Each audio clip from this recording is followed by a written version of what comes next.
everyone. We welcome everyone to this week's episode of Winning Wednesday. Usually we go live at noon Eastern each Wednesday. Today we have a primetime episode of Winning Wednesday. So we welcome to everyone just now joining. As you come in, let us know where you're from. Uh, Thank you for joining. Thank you for the support. Today, we've got a lot to discuss, a lot going on in the financial markets. I'm going to give it just a minute before I begin. Again, I welcome to everyone just now joining. This week, we've got several articles I want to discuss, several things happening in the financial markets. We'll get to it. Um, Busy week in the financial markets, busy week in crypto. I know you guys have been keeping an eye on crypto. Crypto ran up a lot last week, pulled back a little bit since. We'll discuss crypto shortly.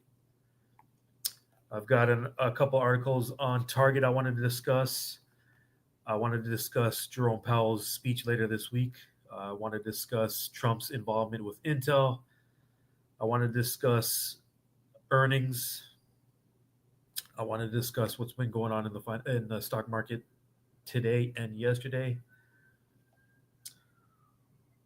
And we'll see. We'll check other financial headlines as well.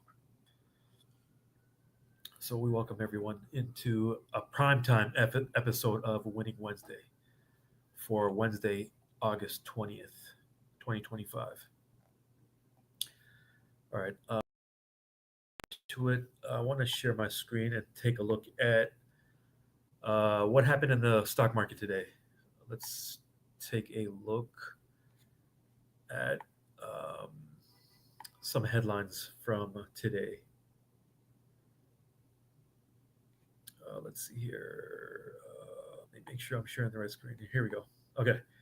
So I just went to Google and just searched stock market headlines.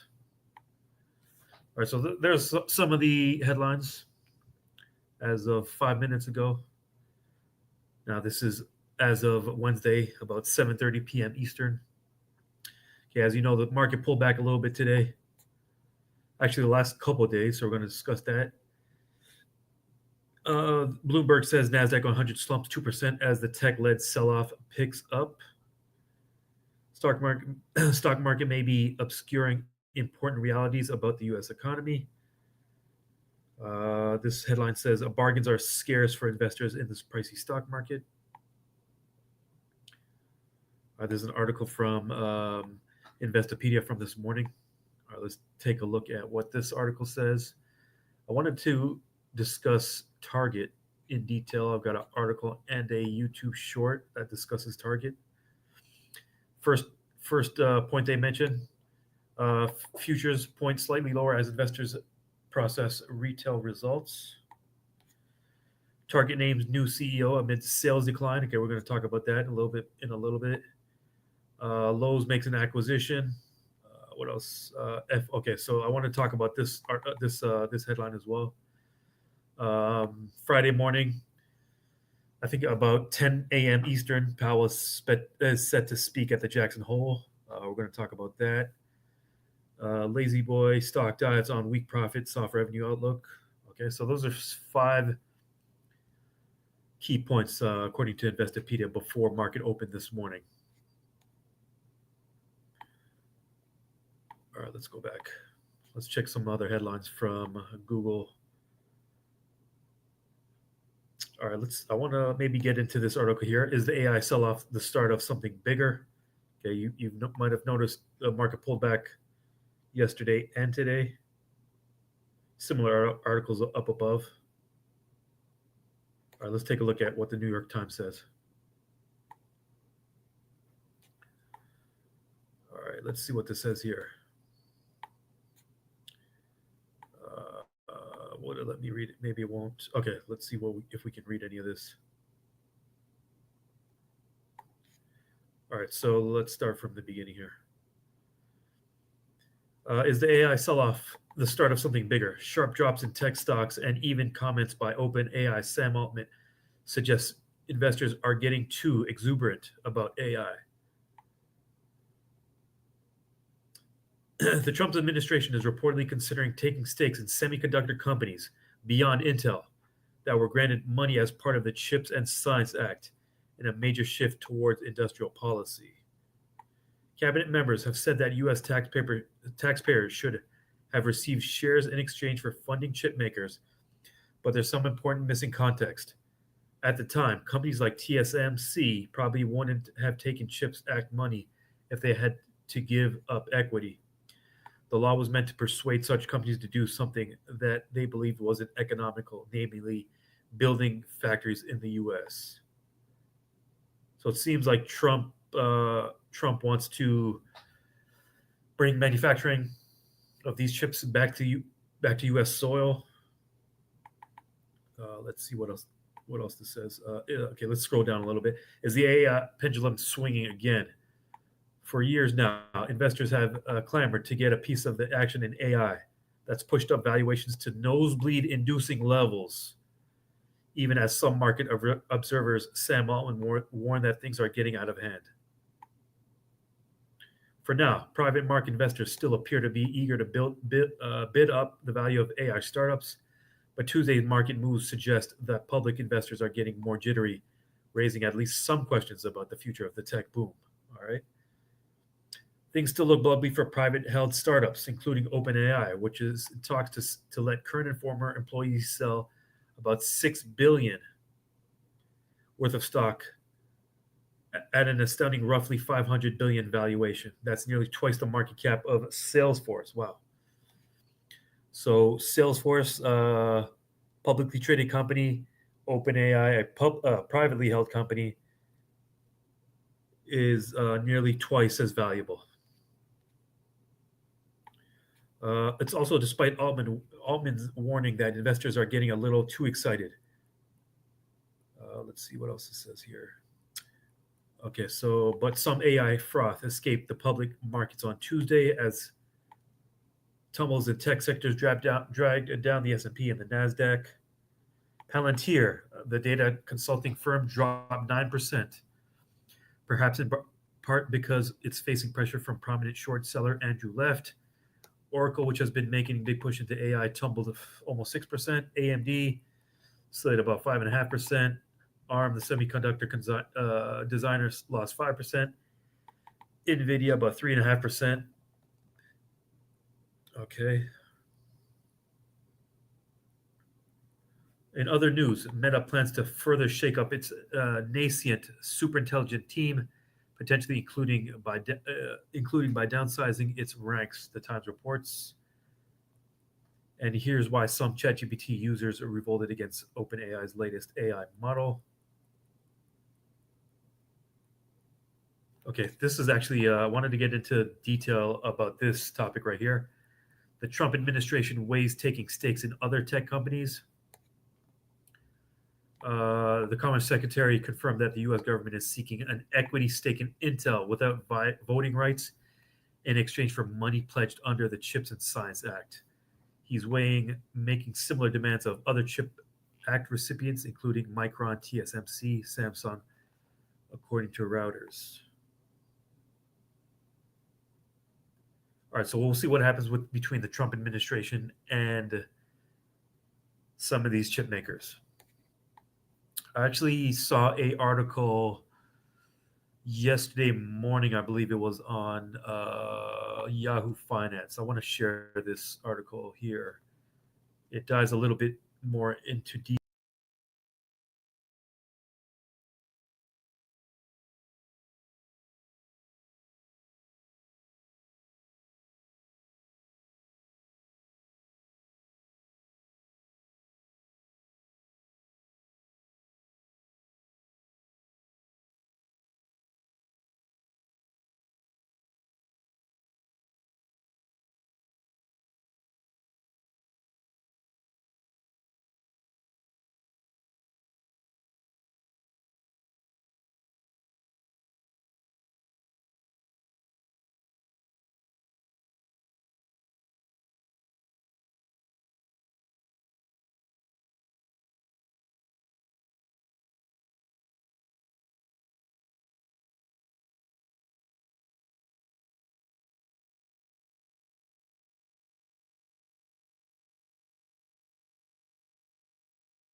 Again, I wanted to discuss several news articles today. There's a lot going on in the financial markets.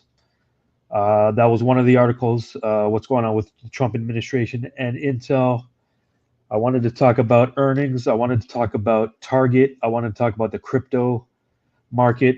Also, this week, Friday, Powell will be speaking Friday morning at the Jackson Hole. I've got an article here I wanted to share regarding that. Let's see here. Let me share my screen here.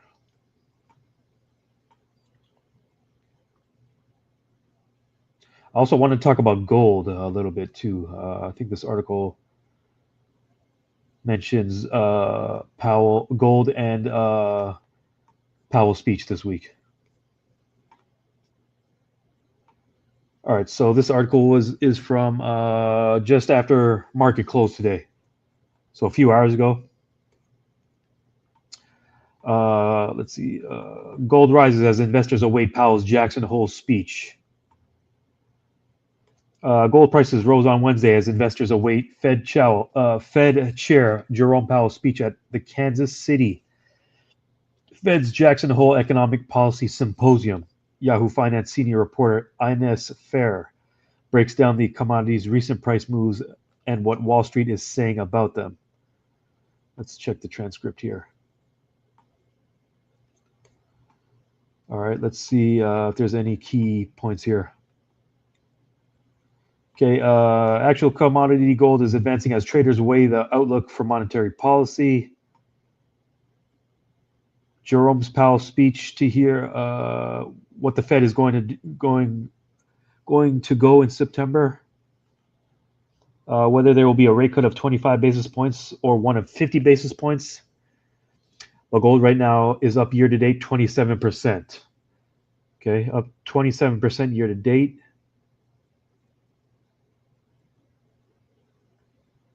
This is actually a video article, a video regarding gold and Powell's speech at Jackson Hole later this week.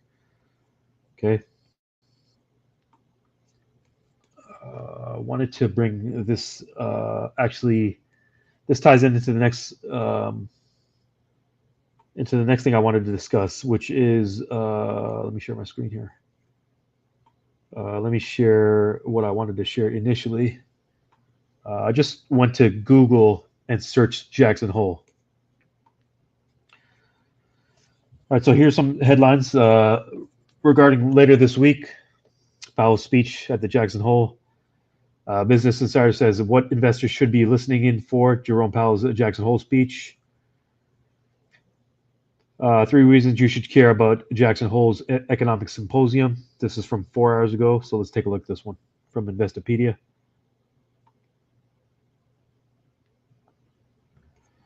Jackson Hole Conference will serve as a forum for Federal Reserve officials to signal whether the central bank will start cutting interest rates next month. All right. Fed Chair Jerome Powell may also discuss whether the Fed is changing its inflation fighting strategy, moving away from a flexible approach that failed to stop inflation from surging after the pandemic. Powell may also defend the Fed's independence from political control amid increasing pressure from President Donald Trump. Okay, first point, interest rate outlook. Powell is scheduled to give a speech during which he could provide some insight into whether the Fed is poised to lower borrowing costs in September. The Fed is currently caught in a dilemma about whether to lower the federal funds rate, driving down borrowing costs on all kinds of loans. Fed officials have held the Fed funds rate at the range of 4.25% to 4.5% all year. They have kept it higher than usual in an effort to stifle post-pandemic surge of high inflation, which is still running well above the Fed's goal of 2%. All right, Fed officials have voiced concerns that Trump tariffs could push down consumer prices even more and fuel an inflation comeback. But more recently, tariffs and an immigration crackdown have slowed the economy, grinding down job growth and threatening to increase unemployment. Two members of the 12-person committee that votes on monetary policy have already called for lower rates, and financial markets are betting on a rate cut. Betting a rate cut is coming. Powell may use this speech to signal his position on the issue. If he casts doubt on rate cuts, he could shake up expectations and shock financial markets. Okay, so that's coming this Friday morning. We'll see what actually happens. We'll see what happens this coming Friday. Okay, second reason, the Fed's reserves decision-making framework. The speech is set to cover the Fed's ongoing policy framework review. All right, let's see here. Currently, the Fed's strategy is to use monetary policy to keep inflation at an average rate of 2% a year over time. Okay, let's see what else this says. Okay, this is actually a important point here. The high-profile conference is also a chance for Powell and other officials to assert the central bank's independence from direct control of the White House. As it's set up currently, the president does not control interest rates and has only limited authority to change the makeup of the committee in charge of them. In recent months, Trump has challenged the status quo, demanding that the Fed lower interest rates and threatening to fire Powell. He has even threatened to take legal action against Powell and other Fed officials, turning up the pressure on policymakers to either follow his lead or quit. Okay, economists said the Fed's traditional independence from political influence is one reason for the relative stability of the U.S. economy. Countries where the central bank is more under the direct control of the president typically submit to pressure to lower interest rates, according to several studies. Okay, so we'll see what happens Friday morning, whether Powell does his own thing or he concedes to Trump. Okay, so that's going down this Friday. Powell will speak at the Jackson Hole. Okay, so I wanted to bring that to everyone's attention. That's one key thing going on in the financial markets this week, this coming Friday. That's Jerome Powell's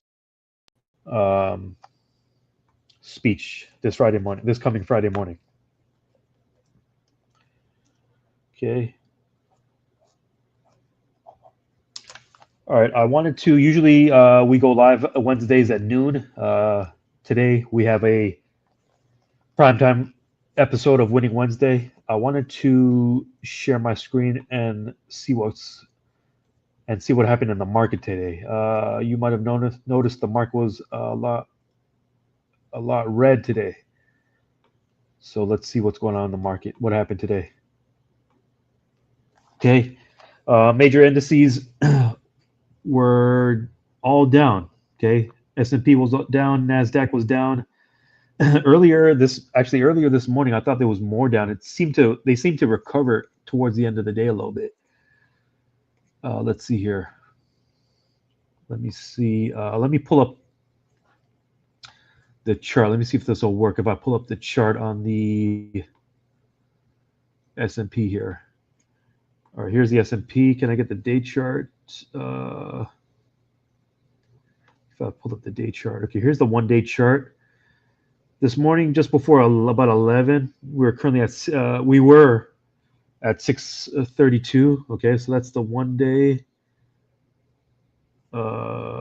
Yeah, just before 10 a.m. Eastern, we're in the low 630s. Okay, we closed at 638. So the S&P was down more early this morning. Let's check the Nasdaq. I believe a similar story for the Nasdaq. Let's see here. If I go to the day chart on the Nasdaq, there's the 1 day. Nasdaq bottomed out at about 558. Yeah, just about 11 a.m. Eastern. Okay, about 558. Nasdaq closed at 565. Okay, so it was down much more earlier this morning. Apple, let's see. Let's check the 1 day on Apple.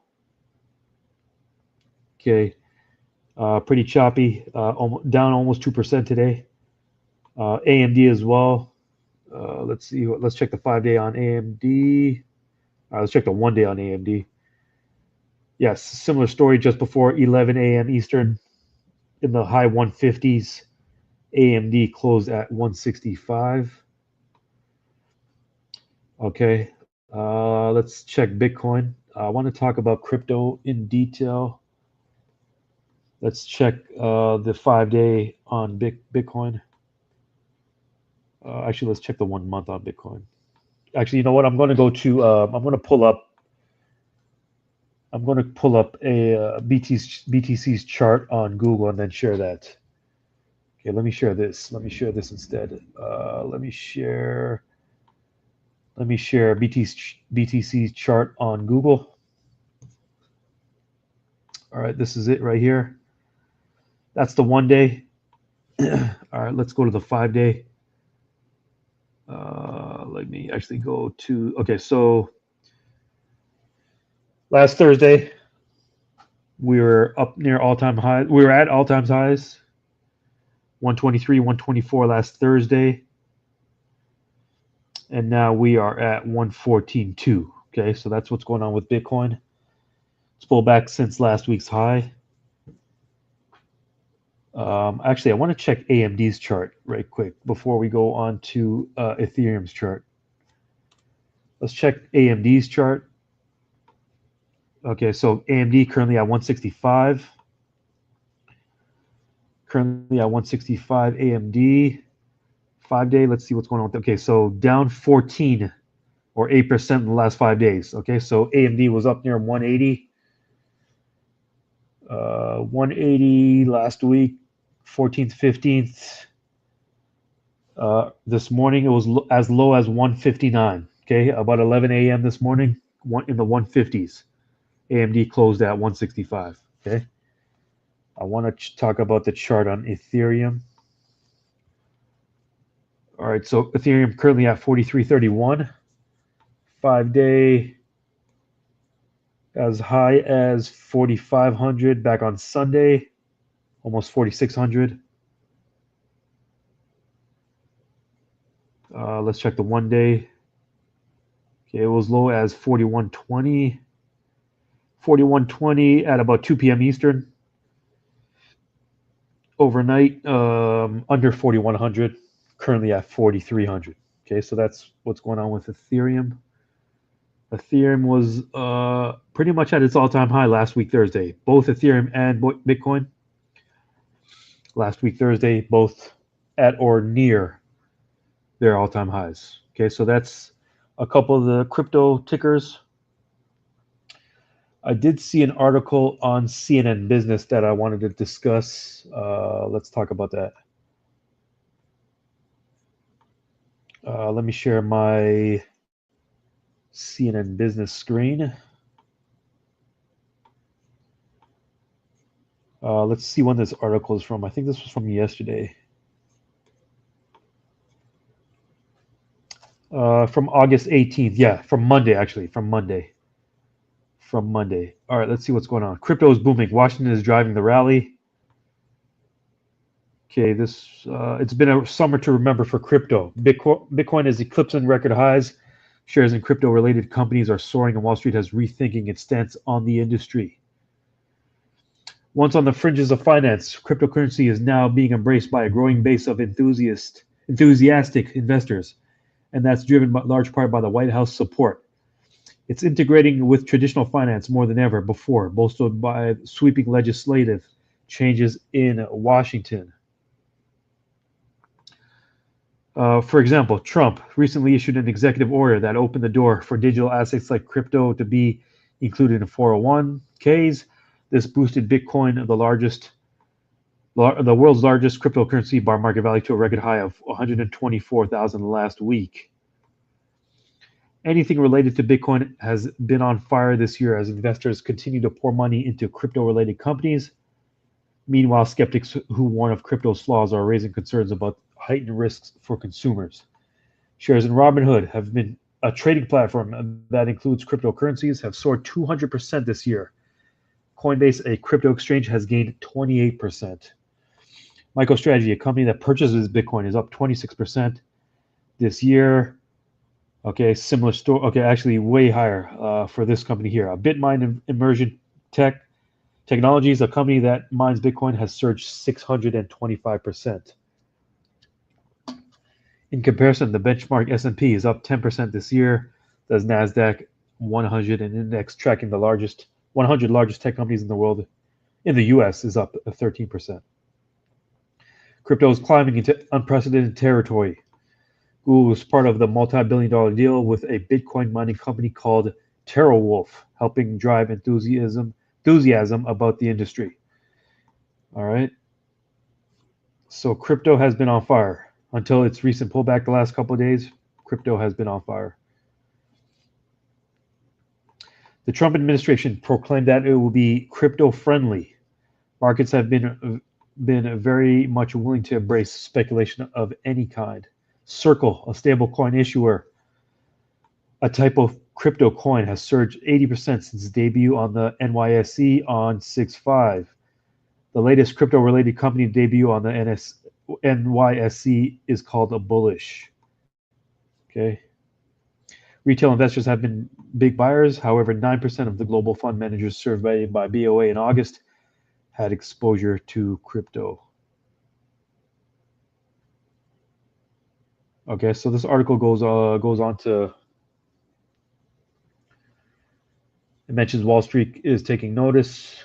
Okay, JP Morgan CEO Jamie Dimon on his company's earnings call in July said the bank is going to be involved in stablecoins to understand it and to be good at it. The way to be cognizant is to be involved. We're going to be in it and learning a lot. Okay, so this article continues. You guys can read about it. Read the rest of it on CNN Business. Okay, so crypto's been on fire. Has pulled back a little bit the last couple of days. But I've seen a lot of estimates by year end. A lot of these analysts have been predicting crypto will be, or BTC specifically, will be 130 to 150 by year end. So we'll see if that actually happens. We'll see if that happens. Okay. I want to check headlines on CNN Business right now. Okay, so this is a live refresh of CNN Business. Let's see what other headlines are going on. Okay, Trump is pressuring yet another top Fed official to resign, but she says she won't be bullied. Okay, we'll see if that actually happens. Let's see if I'm sharing the correct screen here. Actually, let me stop sharing for a minute here. Stop sharing. Let me make sure I'm sharing this right screen here.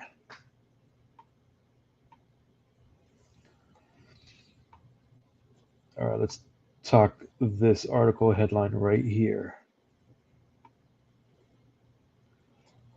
All right, this was mentioned a minute ago. Trump is pressuring yet another top Fed official to resign, but she says she won't be bullied. Okay. All right, what else do we have here? Okay, this is an article I wanted to talk about here. On the left, Target CEO stepping down as customers turn away. Let's see what's going on there.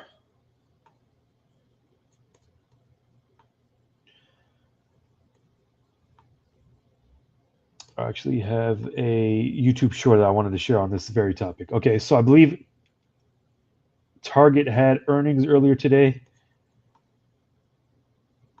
Let's see what this says here.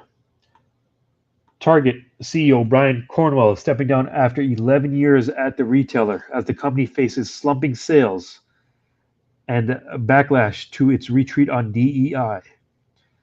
Cornwell's departure is widely expected. Some industry analysts believe Target should bring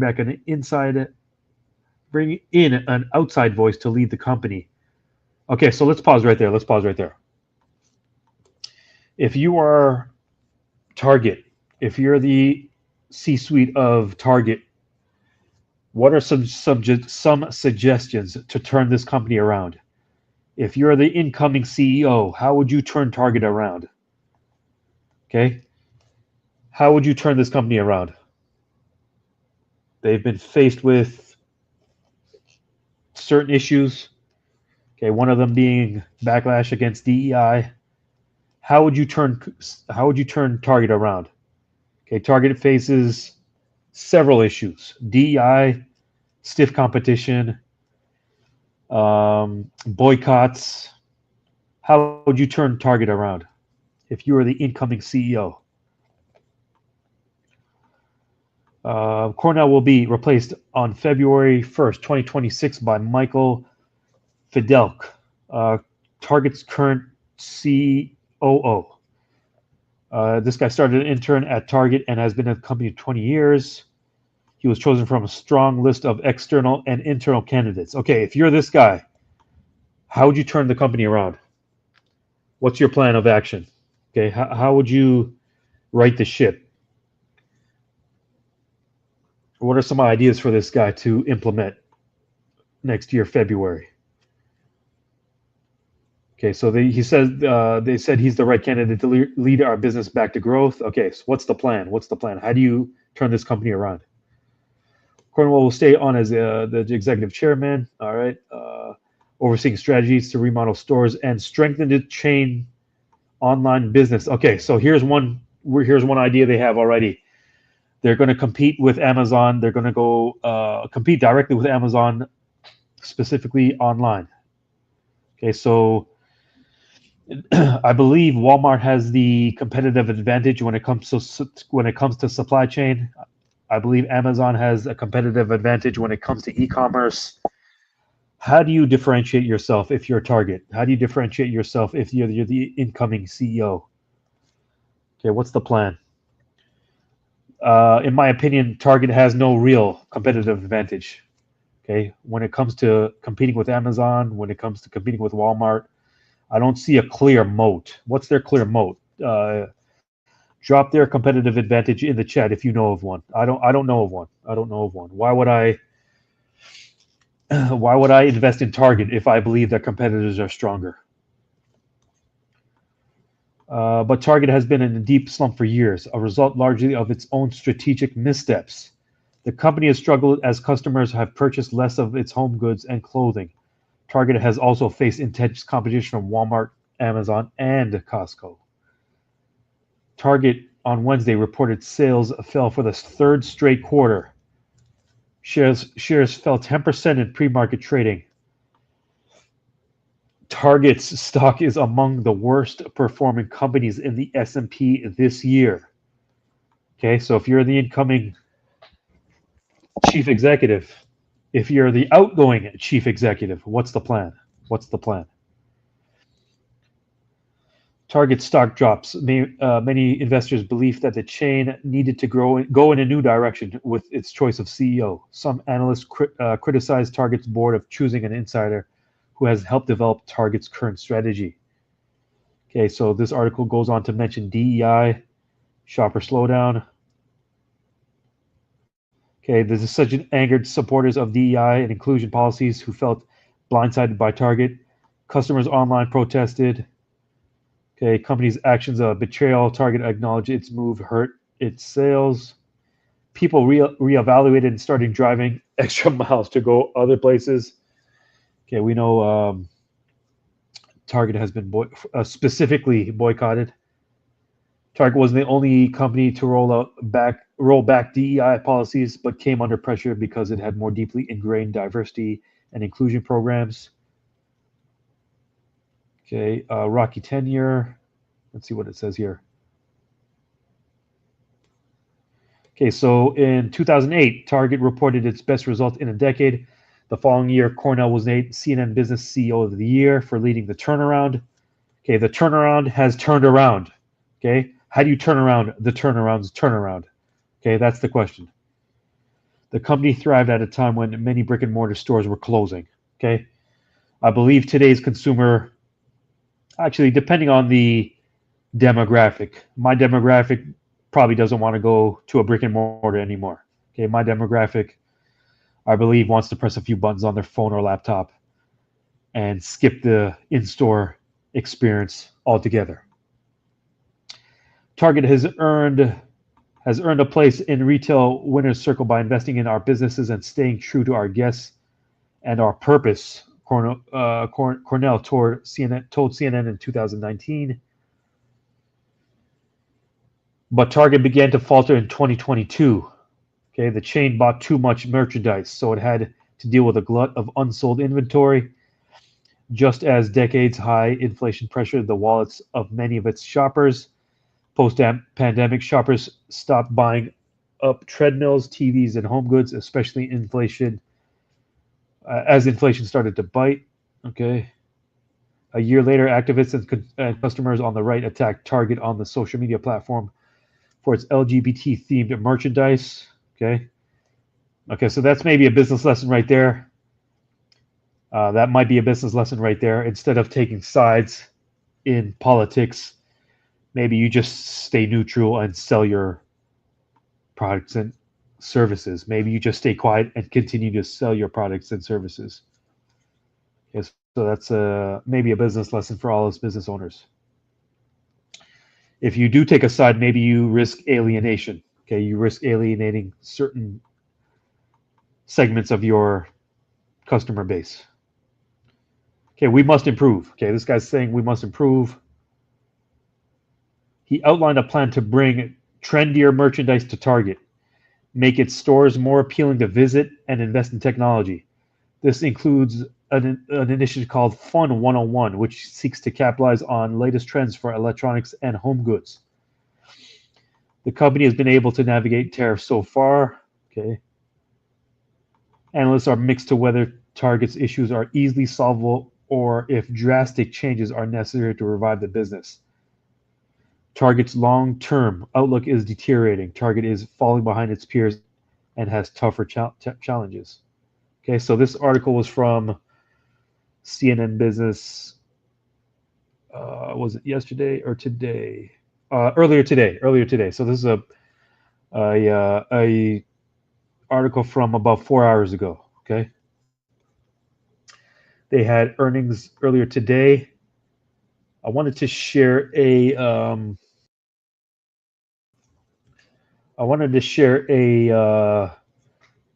YouTube short that I saw on Yahoo Finance's YouTube page. Let me see if I can share this correctly. Let me share. Stop sharing that one and share this one. Okay, let's share this one and see what's going on. All right, I'm going to play this. Hopefully you guys can hear this. Comparable store sales. Let me know if you can hear this. In decline. Gross margin is contracting. Earnings are down 20% year over year. Simply put, that's not a healthy company. So they need to do something dramatic. And the issue that the internal hire presents, or the internal promotion presents, is does he have the willingness to do something dramatic? We believe they've underinvested on a number of fronts, particularly IT and supply chain technology, even price points. And we think one of the bigger mistakes that Target made was back in 2021, late 2021, early 2022, they did $10 billion in share repurchases. Price is obviously far higher than where the shares are today, but that $10 billion that should have been used to go after Walmart, to try to close the technology gaps, the supply chain gaps that Walmart's developing, and it was used in a less productive way. Comparable store sales are in decline. Gross margin is contracting. Earnings are down 20% year over year. Simply put, that's not a healthy company. So they need to do something dramatic. And the issue that the internal hire presents, or the internal promotion presents, is does he have the willingness to do something dramatic? We believe they've underinvested on a number of fronts, particularly IT and supply chain technology, even price points. And we think one of the bigger mistakes that Target made was back in 2021, late 2021, early 2022, they did $10 billion in share repurchases. Price is obviously far higher than where the shares are today, but that $10 billion that should have been used to go after Walmart, to try to close the technology gaps, the supply chain gaps that Walmart's developing, and it was used in a less productive way. Comparable store sales.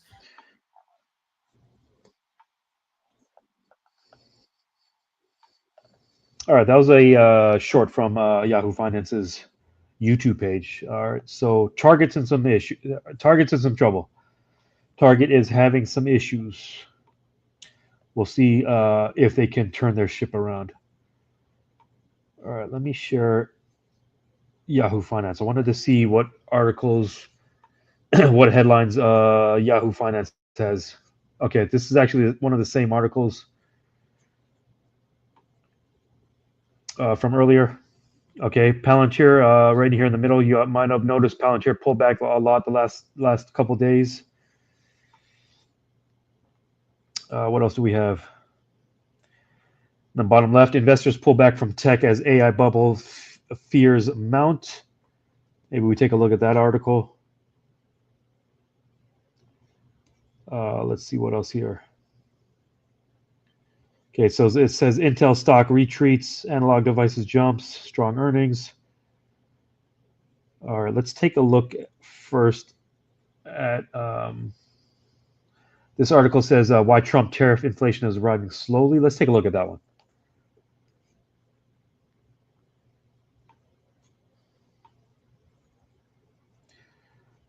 Let's see here. The Trump tariffs. Let me pause the video right quick. All right, let's go through the article. The Trump tariffs present something of a mystery. Trump's new import taxes raise the cost of many imported products by nearly 20% on average. Yet price changes at the wholesale and retail level are nowhere near that magnitude. The higher cost of tariffs appears to be hiding deep inside global supply chains. One new clue helps explain why Trump's new consumption taxes aren't fully hitting consumers yet. Analysts finds that the actual tariff rate paid on imports in June was just 9%. At the time, analysts estimated the average tariff rate to be around 15%. It turned out to be lower in reality because many U.S. importers shifted their mix and source of imports to minimize the cost of tariffs. All right, so estimates of the average tariff rate have changed many times during the past 6 months as Trump has threatened new tariffs, imposed some, delayed others. But those estimates rely on assumptions about the U.S. firms who will continue to import and from where. Okay. All right, so that's one of the articles right now on Yahoo Finance. I want to check some headlines on MSNBC. Let's see what's going on with MSNBC. Let me stop sharing that one. And let's share MSNBC.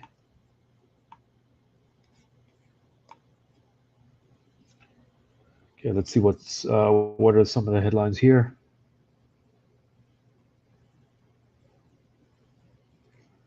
Let me make sure I'm in the finance section.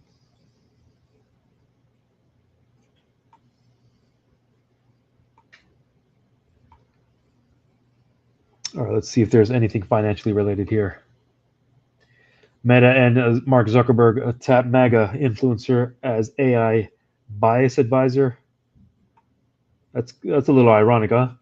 I mean, every human is biased to some degree, and they're tapping this one guy as the bias advisor.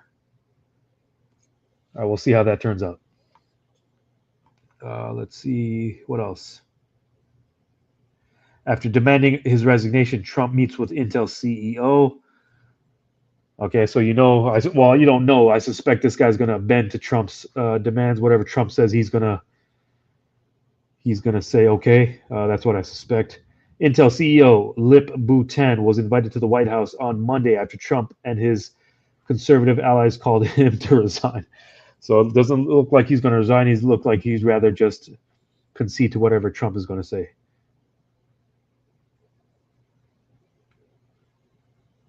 All right, so these are some of the other headlines on MSNBC. All right, so that's MSNBC. I want to go to Google and check Google. But before I do that, I wanted to share. I've got a graphic here I want to share. I want to share earnings, this week's earnings. I want to go to X and share this week's earnings. Okay, hopefully you can see that graphic.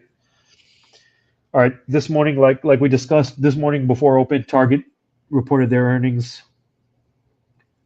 Back on Monday, any big names? Not really, not too many big. Palo Alto maybe. Monday after close. Yesterday before open, Home Depot. Yesterday after close, no real big names yesterday after close. This morning, Target, Estee Lauder, TJX is what? Who's TJX? Is that TJ Maxx? I'm not sure. Let's see here. Tomorrow, before open, Walmart. Okay, Target's one of Target's direct competitors. Walmart will report tomorrow. If you guys are shareholders in Walmart, you might want to keep an eye on that earnings. Tomorrow after close, Zoom, Workday, Intuit, Ross. Friday before open, BJ's. Okay, so that's this week's earnings. I always credit Earnings Whispers. I really like this graphic. I check this graphic every week to make sure any companies that I own stakes in, I always want to be in the know if those companies report earnings this week. Okay, so that's earnings. That's earnings this week. Okay. I want to go back to Google right quick and search any news, any final news that broke. Let me share my screen here. Let me stop sharing that one.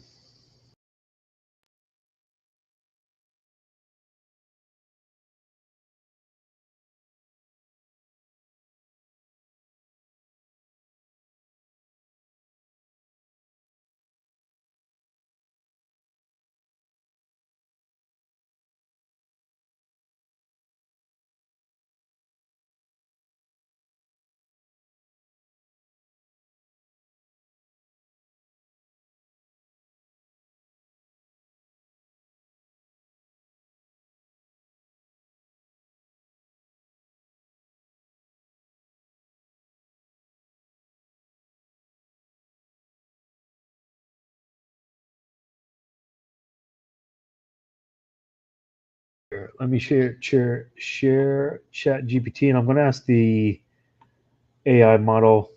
Let's see what the AI model says. If I ask it, I'm going to ask it, what are the main factors in the financial markets this week? Let's see what it says.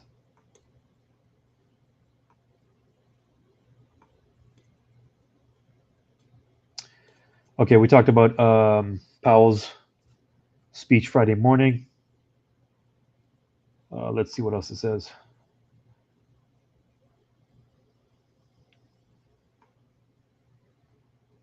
Jackson Hole, number one. Market sentiment cautious ahead of Powell. U.S. equity markets are mixed this week. Tech stocks have underperformed, weighed down by cooling AI optimism, while investors wait more signals from the Fed. Inflation in the UK rose about 4%. Positive earnings on a couple of these companies.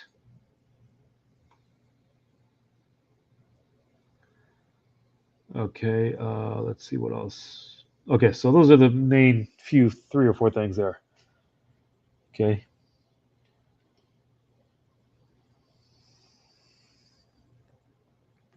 So later this week, Powell, I believe that's the biggest catalyst this week in the financial markets. Powell's speech this coming Friday morning. All right, so that's what it says according to ChatGPT. Maybe I ask AI, Grok the exact thing. Let's see what Grok says. If I copy and paste this, let's see what Grok says. Copy that. Stop sharing that. If I share Grok, let's see what Grok says.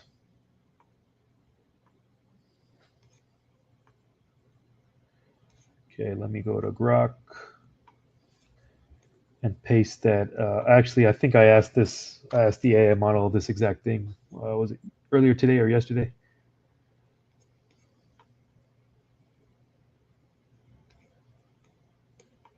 Okay, Jackson Hole Symposium. Tariff developments and trade tensions. U.S. tariff policies, particularly those implemented since April, continue to drive volatility. While markets rebounded after tariff pauses in April, ongoing negotiations with these countries keep trade uncertainty high. Okay, so tariff, trade tensions, corporate earnings, retail sector focus. Okay, we mentioned Home Depot, Target, Lowe's, Walmart. Okay, Amazon. Okay, Amazon reported earnings about 3 weeks ago or so. Economic data releases, jobless claims. Okay, sector rotation, market dynamics.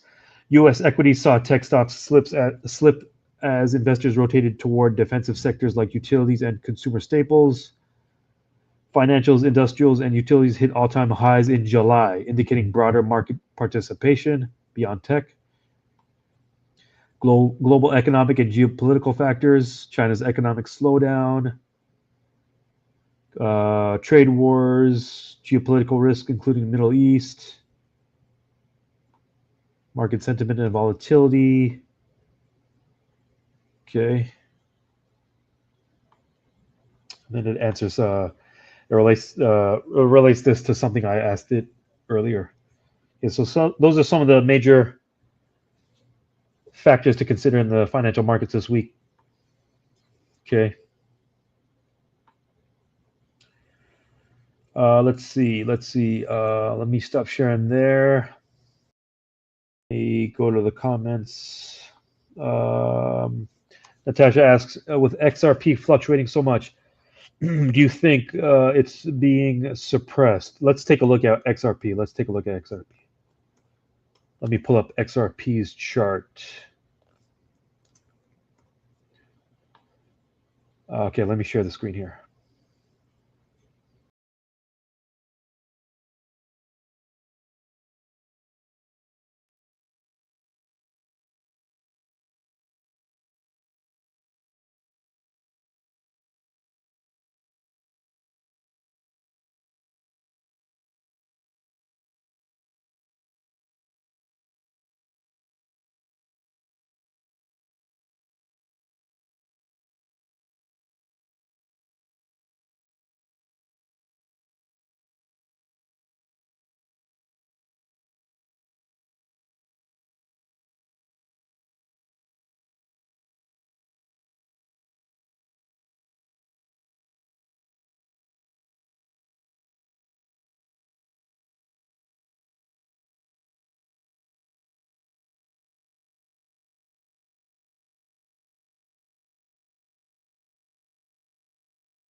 We go live Wednesdays, noon Eastern. I wanted to go live during prime time today.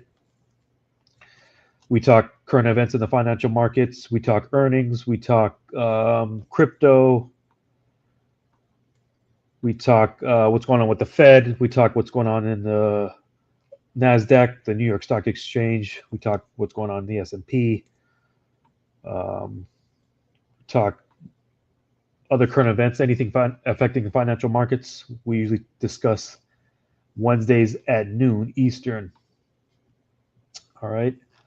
Any other final comments or questions? Drop them in the chat. We usually go about 1 hour. I want to keep it to 1 hour.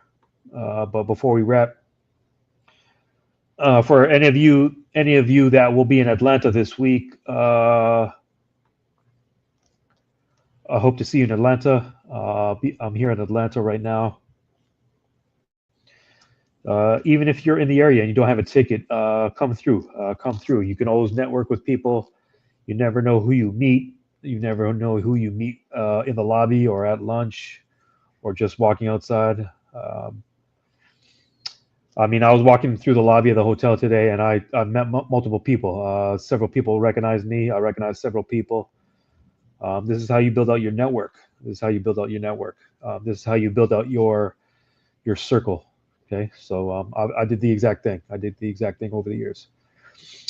8:32 p.m. Eastern. I don't see any final comments or questions in the chat. Hope to see you again next Wednesday, August 27th. My plan is to go live at noon Eastern next Wednesday. If not, we'll go live in prime time. But the plan is to stick to 12 noon Eastern. Until next Wednesday, hopefully I'll see you in Atlanta. If I don't, I'll see you on YouTube. Peace.